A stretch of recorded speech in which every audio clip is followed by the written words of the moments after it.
الحكاية هتبدأ من مشهد استشهاد القديس اسطفانوس أول الشمامسة وأول الشهداء. وبعد المشهد ده تبدأ الكنيسة الأولى تتفرق في كل بقاع المسكونة عشان تبشر باسم السيد المسيح وتكرز بالمسيحية. لكن متنساش إنه القديس اسطفانوس كان واحد من 7 شمامسة اختارهم الآباء الرسل عشان يساعدوهم في الخدمة وفي الكرازة.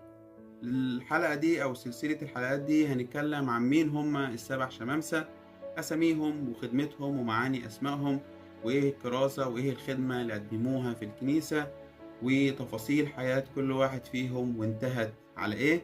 أول حاجة لازم نعرفها هما أسامي ال7 شمامسة واللي يعتبر أول شمامسة في الكنيسة.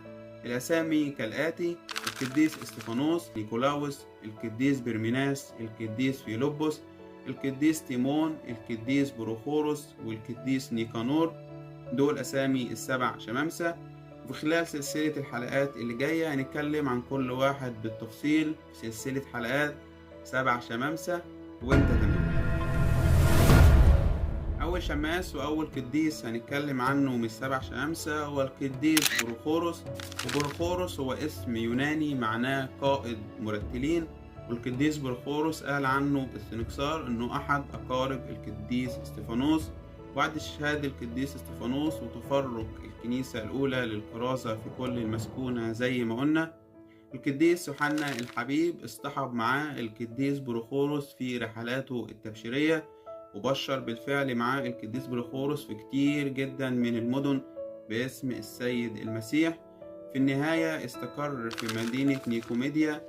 ومدينة نيكوميديا هي إحدى مدن بيسيدينيا. مدينة نيكوميديا هي مدينة قديمة في الأناضول اللي هي تركيا حاليا.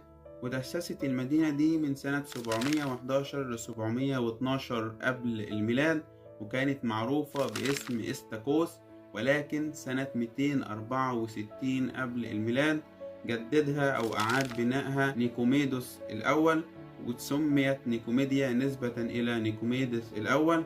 المهم إنه القديس يوحنا الحبيب لما وصل هو القديس بروخوروس للمدينة دي، القديس يوحنا الحبيب وضع اليد على القديس بروخوروس ورسمه أسقفا على مدينة نيكوميديا.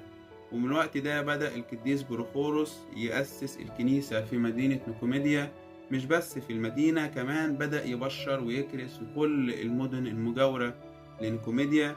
واعتمد وآمن الكثير جدا بالسيد المسيح من المدن اللي حوالين نيكوميديا، وكمل حياته كأسقف لنيكوميديا، وتنيح بعد شيخوخة صالحة وبعد سلسلة من الكرازة عشان يبقى واحد من ال70 رسول في الكنيسة.